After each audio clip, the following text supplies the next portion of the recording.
Kreml Hair Tonic and Kreml Shampoo present the new adventures of Sherlock Holmes, starring Nigel Bruce as Dr. Watson and Tom Conway as Sherlock Holmes.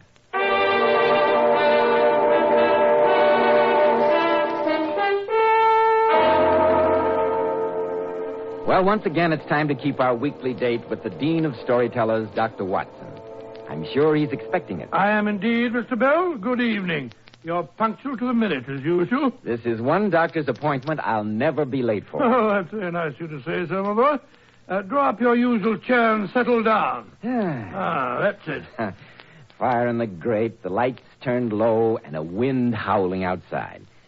It's a perfect setting for a Sherlock Holmes adventure. Which one is it going to be? Well, tonight I thought I'd tell you a most weird and macabre story. It concerns werewolves on the wild moors of Scotland and the strange happenings that took place in Mackinnon Castle. Dear, dear, werewolves and haunted castles. My hair's beginning to stand on end already. Please get on with the story, Dr. In Watson. due time, Mr. Bell, but first, haven't you a little business with our listeners? Business that also has to do with hair? Business? Oh, no, Dr. Watson. This isn't business. It's a pleasure. But thanks for the reminder. And I know you men will thank me again and again for this hot tip. Try Kreml Hair Tonic. Just notice how Kreml makes stubborn hair so much easier to comb. How your hair falls in place just where you want it and stays that way all day long. Now, be honest, men. Did your hair ever look better? You see, Kreml gives even dull, lifeless-looking hair a rich, attractive luster. It makes hair look so handsome and alive. Yet Kreml never glues hair down. It never leaves it looking or feeling greasy or dirty. Just try Kreml Hair Tonic once, and you'll readily see why it's such a nationwide favorite. Now, Dr. Watson, how about the werewolf? Well, Mr. Bell, the adventure began innocently enough on a slate-gray November afternoon in Baker Street, just before the turn of the century. Holmes and I were seated comfortably on either side of a crackling fire when, shortly before tea time, there was a jangle on our doorbell, and a few minutes later a young girl, who Mrs. Hudson announced as Miss Victor, was standing before us. A young girl dressed in a wedding gown. She was in a great state of excitement, in fact, almost hysterical. Mr. Holmes, you must help me. There's no one else to whom I can turn. I don't know what to do. There, my dear. Compose yourself. If you will just tell us the facts, Miss Victor. Well, at 3 o'clock this afternoon, I was to have been married to David McKinnon. Any relation to the heir to McKinnon's? The son and heir to the estate, Mr. Holmes. Oh, really? I think I met one of the family in a shooting party a few years ago. I remember distinctly. Some other time, Watson, please. Oh. Miss Victor's problem is immediate. Oh, sorry, Holmes. You say you were to have been married, Miss Victor. What occurred to prevent the ceremony? David just didn't appear. Oh, it was dreadful, Mr. Holmes. I waited and waited, and finally I knew he wasn't coming. You've had no word from him since? No, none. I went to his hotel as soon as I left the church. And what did you discover? That he'd received a visit from an elderly Scotsman this morning. And the porter said that immediately afterward they left together in a cab for St. Pancras Station. St. Pancras? Undoubtedly their destination was Scotland, Holmes. Quite. Oh, Mr. Holmes, you must find David for me. I know he's been kidnapped. Miss Victor, a man who is being kidnapped does not walk out of a hotel in broad daylight and order a cab. Well, something's happened to him. He wouldn't do a thing like this of his own volition. Are you quite sure that you didn't have some lover's quarrel, some little tiff in the last few days that might have made your fiancé change his mind? Of course I'm sure, Dr. Watson. We've never had any misunderstanding. Only something dreadful could have made him leave. I shall do everything in my power to find out what it was, Miss Victor. Oh, thank you, Mr. Holmes. Oh, Watson, get me the railway guide. Oh, there you are. It's on the table beside you. I knew you'd help me. I only hope we'll be successful. Ah. Now, Watson, if you'll pack a couple of bags and meet me at the station at 9:15 in time for the Scottish Express, I have a few simple inquiries to make.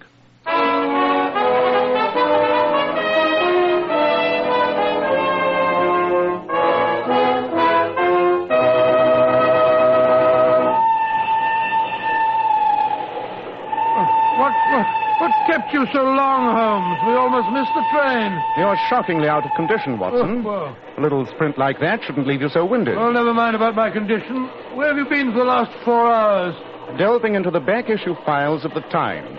Very instructive. You should try it sometime. Rubbish. There's nothing duller than yesterday's news. I doubt it would call the legend of the McKinnon family dull, Watson.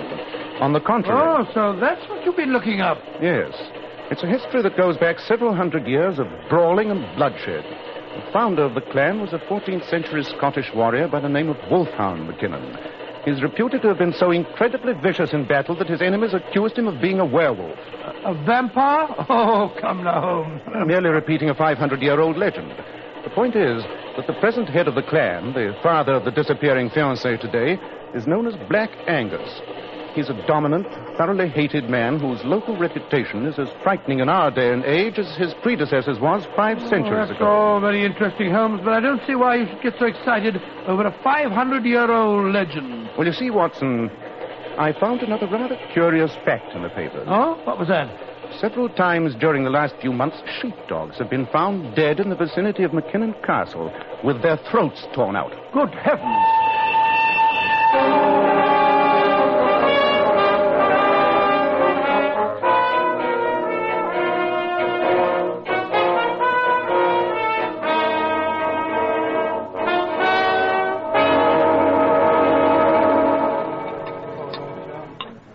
Denis, you've lived in this village a good many years, I expect. All my life, sir. And this inn was my father's before me. We're interested in some of the local beauty spots, particularly McKinnon Castle. McKinnon Castle is no beauty spot, sir. Oh, really? Devil's Castle, we call it. There isn't a one of us in the village that wouldn't be glad to see the ground open up and swallow the place.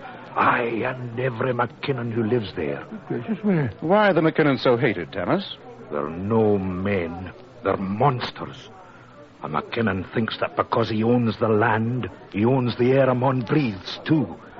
And Black Angus is the biggest, blackest devil of them all. Black Angus? You mean the present laird? Aye. And if he keeps up with his devil's work, he'll be the dead laird before long. Dear me, how bloodthirsty. What's been going on, Denis? It's the sheepdog, sir. Hereabouts, a man's sheepdog is his living. And yet 6 more have been killed in the past 2 weeks. And all of the poor wee beasties lying there on the moors with their throats torn out. How can you blame McKinnon for that? Surely some animal... Aye, sir, aye. An animal that stands on 2 feet. What are you suggesting, Denis? I'm suggesting nothing, sir. Except those dead dogs all had human teeth marks on their throats. You insinuating that Black Angus is a vampire? Oh, no. Really, my dear fellow. We've seen him at night, when the moon was high, galloping across the moors on his big black horse. And the next morning, there's always been a dead sheepdog. You've seen him yourself? Well, no, sir. But there are those that have. There's no mistaking him with his big coat flapping and his hat pulled down over his eyes. What an extraordinary business. Interesting, very interesting. Do you see that gentleman that just came in, sitting by himself in the corner there, sir? The man in the grey overcoat? Aye. His name's Humphreys. He can tell you more about the McKinnons than I can. He's a cousin of the family. And even though he's related and lives at the castle, he's as nice a gentleman as you'd meet up with. Thank you for the information, Denis. I think perhaps we'll go and have a chat with him. Come on, Watson. Right, Holmes. Thank you, Thomas, thank you. Glad to be of service, gentlemen. Excuse me. Mr. Humphreys? Aye. May we take the liberty of introducing ourselves? I'm Sherlock Holmes, and this is my friend, Dr. Watson. How do you do, Mr. Humphreys? How do you do? Oh, won't you sit down? Thank you. Denis tells me you are a cousin of the McKinnon family. I am. Do you know them? We're particularly interested in one of them, Mr. Humphreys. Yes, in David McKinnon. David's a very fine boy. You knew he was to have been married in London yesterday? Aye, I knew that. Did you also know that just before his wedding he suddenly disappeared, Mr. Humphreys? Gentlemen, may I ask the reason for your interest in young David? That's a very fair question, sir. I have been asked by Miss Victor, David's fiancée, to try and find the young man. Oh, I see. It's a very unfortunate business.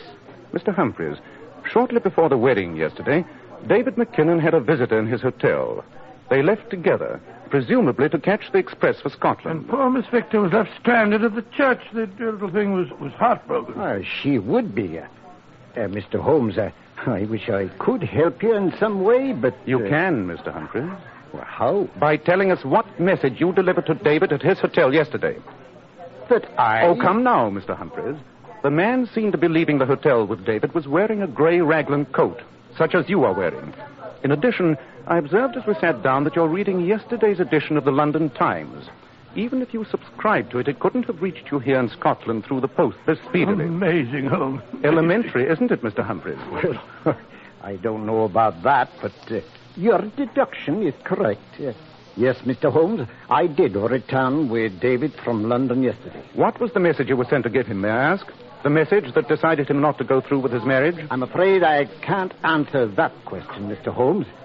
Though I may tell you it's a family secret of the gravest importance. Well, in that case, our only recourse is to go to McKinnon Castle and pursue our inquiries there. Yeah, I imagine that would be best, gentlemen, but frankly, I doubt if you'll gain admittance. Angus is a willful man with a terrible temper, and when he knows you want to see David... We've handled terrible men before, haven't we, Watson? Yes, indeed. I remember that afternoon in Baker Street when Dr. Grimsby Roylott picked up the poker and was yes, about... Watson. You can regale Mr. Humphreys with that some other time. But now I think we'd best be starting for the castle. Mr. Holmes, if by any chance you do see Angus, I must ask you not to mention that you've talked to me. If he finds out, there might be trouble. All right, Mr. Humphreys. Come along, Watson.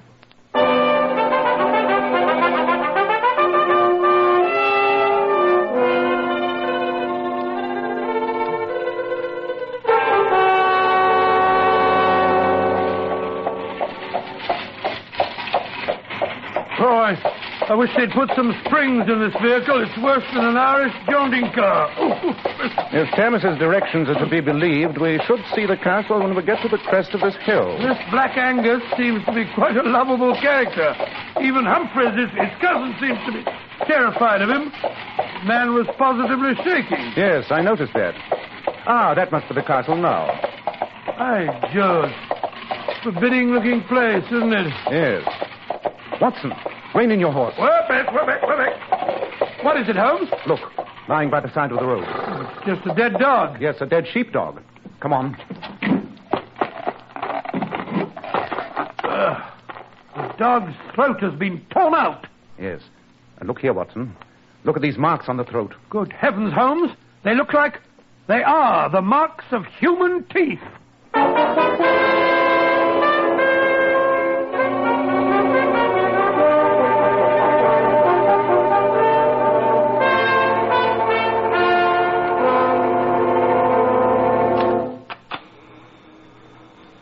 Aye, gentlemen. Is the lad at home? I'm sorry, sir, but the laird will not see people without an appointment. Then will you please give him a message? But the told... Tell him that Mr. Sherlock Holmes and Dr. Watson have come here from London to see him. Yes, my good man, and tell him it's on a very important and confidential business. If you'll wait here in the hall, I'll give him the message, gentlemen. But he'll no see you. He'll no see you. Stupid old lad. Anyone think he owned the castle? Watson, have a look at these two portraits. A couple of grim-looking characters. Give you the creeps. I think we may reasonably assume they're McKinnon ancestors. Do you notice something odd about them? Well, both of the men are smiling, if you can call that smiling. Looks more like leering to me. Whatever it is, it shows their teeth. Notice the abnormal length of the eye teeth? Quite sure, yes. And the teeth marks on the dead sheepdog. Quite. Who he is. Tell that man and Sherlock Holmes that I won't see him. If he and his friend won't leave Peter, they throw them out. Black Angus seems to be living up to his name. I'm sorry, gentlemen, but the laird will not see you. He asks that you please leave at once. That's a bit of an understatement. You may tell him we're not leaving here until we've seen Mr. David McKinnon. I'm sorry, sir, Just a moment. I'm David McKinnon. You are splendid. We've come here on behalf of... I know why you're here, gentlemen. I must ask that you leave at once. But Miss Victor, your fiancée... After all, you know, Gentlemen, you heard my father's message. Please go. As for Miss Victor, I have no interest in hearing anything concerning her. Good day. Come, Watson. I think perhaps our visit was ill-timed. This way, please, gentlemen. Let's get away from here. Unprincipled young cadre, David. I'd like to give him a good thrashing. Might be interesting to talk to David McKinnon when he's away from the influence of Black Angus. Oh, you're wasting your time, Holmes. The man's a bounder. Besides, they'll never let us in the house again. By the front door, true. However, we can still try the back. Leave your hat and coat in the bushes here, old chap. Rumple up your hair, dirty your face, and adopt that delightful Scottish dialect of yours. For the moment, we will be plumbers. Plumbers? Well, how do we know they need plumbers? In an old castle like this, you can always be sure of one fact. Something must inevitably be wrong with the drains. They always need plumbers. But Holmes, do you think it's safe? I mean, if Black Angus discovers us, he may be dangerous. I'm afraid that's a chance we'll have to take. Come along, Watson, and try to look as much like a plumber as possible.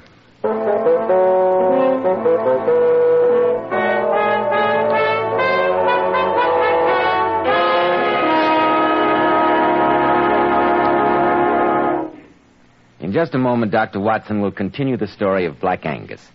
But first, here's something which should certainly interest you men about Kreml hair tonic. Kreml is one of the greatest improvements ever made in the history of hair tonics. It's been especially developed to keep dry, unruly hair in perfect order all day long, always looking its best with a nice, rich luster.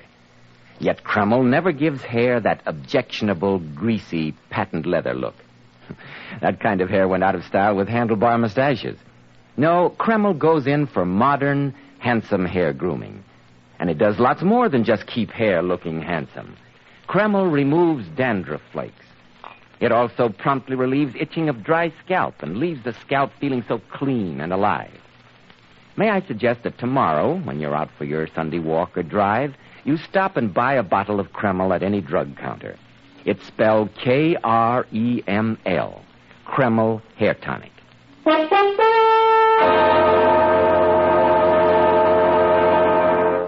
Now, Dr. Watson, did you and Sherlock Holmes manage to get into McKinnon Castle disguised as plumbers? We did, Mr. Bell. Holmes is right about the drains. We were welcomed at the service entrance with open arms, figuratively speaking. Of course, we were shown down to the basement and left to our own devices. As soon as the coast was clear, I found myself following Sherlock Holmes as he stealthily mounted an old stone stairway. I must confess that my heart was in my mouth. This stairway should lead us up to the east wing, I'd say. By the way, Watson, you make a most convincing plumber. Oh, really? I always was rather good at charades, you know. Quiet, Watson. There's a light under that door. The door is slightly ajar. Come here, Watson. We can see through the crack. There's a man seated in front of the dressing table, staring into the mirror. Candlelight's flickering, but I'll give you odds that's Black Angus. I don't like this, Holmes. I don't like it. Holmes, he's got a revolver. He's raising it. Angus McKinnon, put down that revolver. Who the devil are you? My name is Sherlock Holmes. I told Bruce to throw you out. This time I'll do it myself, you prying... Mr. McKinnon, I know what you were thinking when you raised that revolver to your temple just now. And believe me, you're wrong. You can't possibly know. I think I do. You are convinced that you have been killing these sheepdogs. You have been so preoccupied with the legends of your great ancestor, Wolfhound McKinnon, that you think that your brain has snapped and that you've turned into a vampire. You're right, Mr. Holmes. But how you found out is beyond me. You know about the dogs? The sheepdogs with their throats torn out? Yes, we know about them. In fact, we found one as we were driving out about a mile from here. I know. They brought me the news not more than 2 hours ago. It won't happen again. You're convinced that you are responsible for these killings? What else can I think? All the evidence, the blood stains on my cloak. And I know those stains are not caused by human blood. You remember nothing? Nothing. But when I think of the heritage of the McKinnons, how can I doubt? Then that's the reason your son was recalled from London yesterday. It is. You suddenly had proof of what you thought to be your own morbid tendencies. And so you sent a message to your only son, warning him that he must not allow the woman he loved to marry into a family stained with madness. Holmes, you seem to understand my problem. But I will not discuss it with you. Go away, both of you. A McKinnon cannot go to his maker before strangers. Mr. McKinnon, give me your help and a few hours' grace, and I'm convinced I can prove to you that you're the victim of a devilish plot. A plot? I don't understand. Oh, come now, Mr. McKinnon. In this year of grace, it's a little hard to believe in vampires. But how can you disprove the evidence I've seen with my own eyes?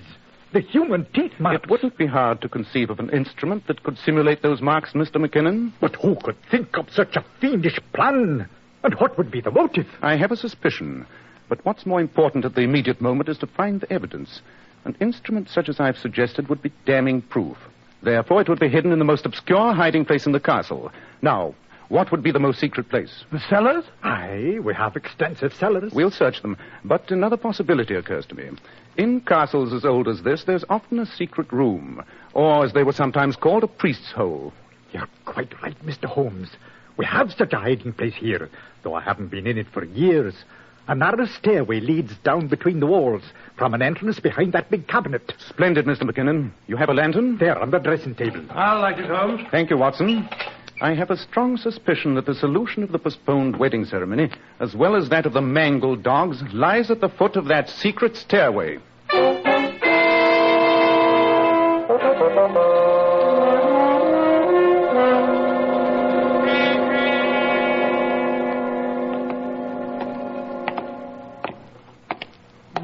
Stuffy little place. Festooned with cobwebs. Oh, dear, oh, dear. Just walked into another one. Nobody's been down here recently, Holmes. I'd swear to that. Give me the lantern, Watson, will you? There you are, fella. Thanks. Uh-huh. Look here in the dust on the floor. Footprints. Footprints leading to that old chest in the corner over there. Yes. Doesn't seem to be locked. Look, Mr. McKinnon. See this devil's instrument? Oh, what is it? It looks like a metal trap. It is, with jaws of steel and a powerful spring. Oh, good heavens. And you can see the recent bloodstains on it.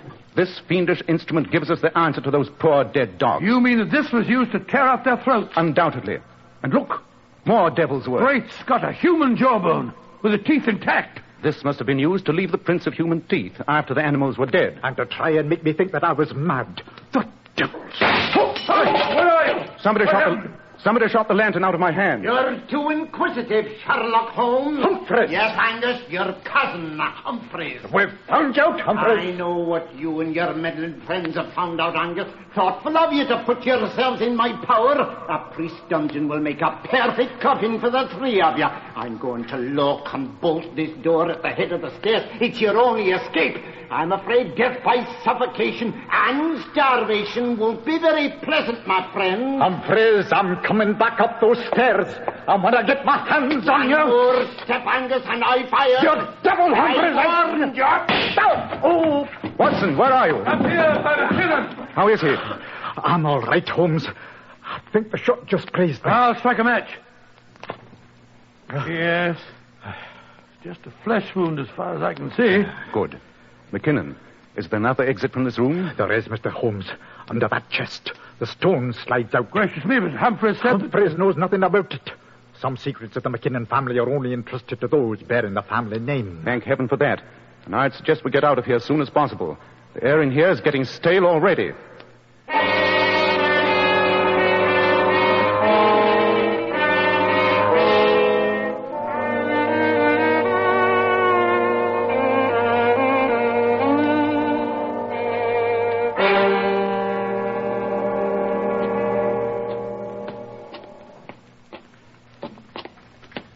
Lean on me, Mr. McKinnon. That's it. How are you feeling? A little shaky, but I'm all right, Mr. Holmes. Where in blazes are we? We've been following this little passage up and down, round and round. Right now we're behind the wall of the library. The entrance is ahead of us, concealed by a tapestry. Shh. There's a faint crack of light. We're behind the tapestry. Someone's in the library. Boy, I don't know how to say this. It's Humphreys. And my son, David. Shh. Listen. I was worried about those men from London. If Sherlock Holmes should learn of the shame of the David, McKinnons... I'm afraid I've got shocking news for you. Your father has confessed that he has been killing the sheepdogs. Father? He knows that he's mad. He left the castle just now with a pistol. He plans to kill himself. Kill himself? We must stop him. No, my boy. Let him go. It's the best way. Poor father. What can I do? There's only one honorable solution, David. Your branch of the family is corrupt, decayed. If your father dies and you disappear, the estate reverts to me, and we can save the McKinnon name with fresh blood. But, Uncle... You can go to the colonies and start life over with a new name. It's the only way. We've heard enough. Come on. Humphreys, you lying devil. Father, they said that... Drop that revolver, Humphrey. Drop it or I'll shoot. We overheard your conversation, Mr. Humphreys. Most enlightening. And we found this where you hid it, you filthy beast. A human jawbone. You'd marked the dogs with it and tried to make me think that I'd done it myself. Then what he told me in London was nothing but a pack of lies. Of course. Mr. McKinnon, I suggest you send for the police. The police? What crime can they hold me for? A few sheepdogs killed, and they can't prove I was responsible. There's a mob of people outside the window. Mr. McKinnon, sir, excuse me. What is it, Bruce? It's a crowd of the villagers. They're in an ugly mood. They say you're responsible for the sheepdogs being killed on the moors. They're threatening to burn the castle. I'm afeard they're getting out of hand. Go back and tell them that in a few minutes I'll come out and explain the killing. Aye, sir, aye. But didn't wait too long. I'll go and talk to them, Father. They know me. Mr. Humphreys, possibly the law can do little to you, but the violence of mob rule may prove strikingly effective. Aye, I'll take this blackguard Humphreys out there.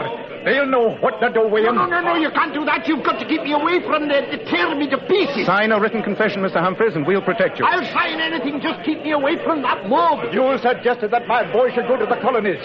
Put it in writing that you'll do just that yourself. Give me a pen. Here you are. And now, Watson, I think we still have time to catch the night express for London. I hope we'll have no difficulty in obtaining 3 tickets on such short notice. 3 tickets? Of course. I'm certain young David McKinnon will be accompanying us. I fancy we may be attending a wedding within a very few days.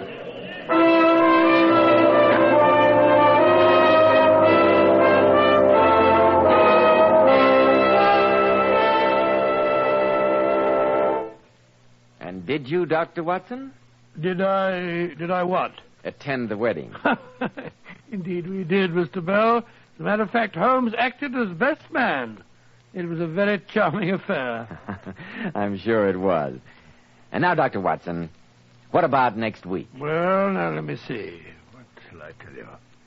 Next week, I think I'll tell you a story called The Adventure of the Hungry Cat, in which Sherlock Holmes saves an innocent man from the gallows and brings to justice a particularly vicious and cold-blooded murderer.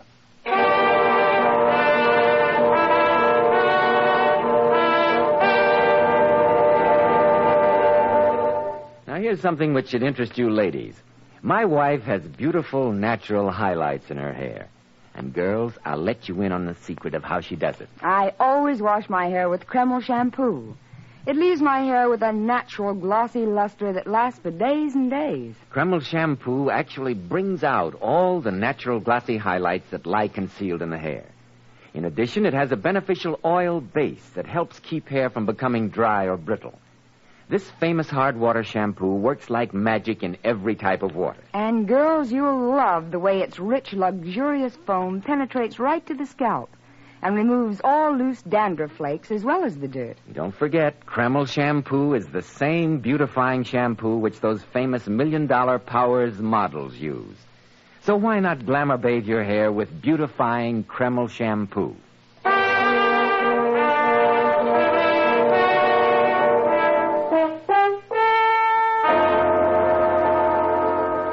Tonight's new Sherlock Holmes adventure was suggested by an incident in Sir Arthur Conan Doyle's story, The Sussex Vampire. Nigel Bruce appeared by permission of California Pictures and Tom Conway through the courtesy of Eagle Lion Pictures. This is Joseph Bell speaking for Kreml Hair Tonic and Kreml Shampoo, and inviting you to be with us next week at this same time when Dr. Watson will tell us about the adventure of the Hungry Cat.